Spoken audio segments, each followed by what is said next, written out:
மீசான் டிவினர்களுக்கு அஸ்ஸலாமு அலைக்கும் வரஹ்மத்துல்லாஹி வபரகாத்துஹு. உங்கள் மீது சாந்தியும் சமாதானமும் உண்டாவதாக. இந்த காணொளியில் நாங்கள் எதை பற்றி பேச போகிறோம் அப்படின்னு கேட்டிங்கன்னா, இன்றைக்கி காலையில் நாங்கள் டாக்டர் ஷாஃபி அவங்களோட வீட்டில் ஒரு ஜனாசா சம்மந்தமான ஒரு அப்டேட் நாங்கள் பண்ணியிருந்தோம்.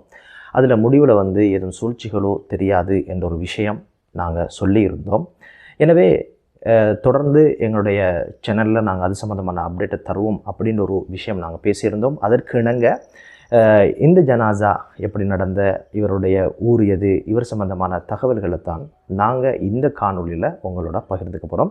இதுவரைக்கும் எங்களுடைய சேனலை யாரெல்லாம் சப்ஸ்கிரைப் பண்ணலையோ அவங்க எங்களுடைய சேனலை சப்ஸ்கிரைப் பண்ணி வைங்க. எங்களுடைய காணொலிகள் உங்களை சேரும். பிடித்திருந்தால் லைக் பண்ணுங்கள். சரி, நாங்கள் காலையில் அந்த வீடியோவில் நாங்கள் சொல்லியிருந்தோம், ஒரு ஜனாசா இப்போதைக்கு வைத்தியசாலையில் ஒப்படைக்கப்பட்டிருக்கிறது உடற்கூற்று பரிசோதனைக்காக. அல்ஹம்துலில்லாஹ். அந்த உடற்கூற்று பரிசோதனை அப்படின்ற ஒரு விஷயம் இப்போது கிடைக்கப்பட்டிருக்குது. இந்த ஒரு மனிதர் யார் அப்படின்னு தேடி பார்த்ததில், அங்கிருந்த ஒரு ஆலிமிடம் நாங்கள் விசாரித்ததில் அவர் எங்களுக்கு முழு தகவல்களை வழங்கியிருந்தார். முதல் விஷயம் அனுராத பிரதேசத்தைச் சேர்ந்த அவருடைய பேர் அதுகம் என்று சொல்லப்படுகிறவர். இவருடைய வயது 56.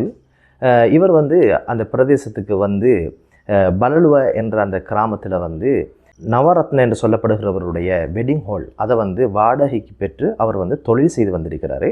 அந்த தொழில் சரியாக நடக்காததன் காரணமாக இடைநடுவே அதை அவருக்கு ஒப்படைச்சிட்டு அவர் மீண்டும் ஊருக்கு போகிற அப்படி ஒரு யோசனையில் இருந்த நேரம், அந்த மக்களுடைய இரண்டரை கலந்ததுனால அங்கே தங்கிடலாம் அப்படின்னு ஒரு யோசனை அவருக்கு வந்ததுனால, டாக்டர் ஷாஃபி அவங்களுடைய ஒரு காணி அது அந்த வெட்டிங் ஹாலுக்கு பக்கத்தில் இருக்கிறதுனால அங்கே ஒரு வீடு இருக்குது. அந்த வீடு சும்மா இருக்கிறது என்பதனால டாக்டர் ஷாஃபி அவங்கள்ட்ட இவர் கேட்டு அதில் அவர் தங்கியிருக்கிறார். அவருக்கு ஒரு ரூம் கொடுக்கப்பட்டிருக்குது. அதில் அவர் அவருடைய தேவைகளை நிறைவேற்றிக் கொள்வார். மக்களுடைய இரண்டரை கலந்து வாழ்ந்திருக்கிறார். இப்படி இருக்கிற சந்தர்ப்பத்தில் தான் நேற்றைய இரவு அவர் மரணம் அடைஞ்சிருக்கிறார். இந்த மரணத்தினுடைய போஸ்ட்மார்டம் ரிப்போர்ட் என்ன சொல்லுதுன்னா, மாரடைப்பின் காரணமாகத்தான் இறந்துள்ளதாக சொல்லப்படுகிறது. இன்னா லில்லாஹி வ இன்னா இலைஹி ராஜிஊன். இதுக்கு பின்னால் எந்த ஒரு சதிகளும் இல்லை, அஞ்சக்கூடிய தேவைகளும் இல்லை என்பது மீசான் டிவியினுடைய வினயமான வேண்டுகோள். எனவே கடந்த காலங்களில் போன்று இது ஒரு அரசியலாக மாறிடுமோ என்ற அச்ச சூழல் இருந்தது. எனவே இது ஒரு மாரடைப்பின் காரணமாக இடம்பெற்ற மரணம் என்பது தெரிய வந்திருக்கிறது. எனவே அவருக்கு 13 வயதுடைய ஒரு மகன் இருப்பதாகவும் சொல்லப்படுகிறது. எனவே அந்த குடும்பங்களுக்கு நாங்கள் முதலிலே ஆறுதலை சொல்லிக்கொள்ள வேண்டும். அல்லாஹு அஜரக்கும் வ அஹ்சன அஸாஅக்கும் வ கஃபர லி மையத்திக்கும். உங்களோட மையத்துடைய பாவங்கள் எல்லாம் மன்னிக்க வேண்டும். கபருடைய அதாபிலிருந்து விமோசனம் பெற வேண்டும்.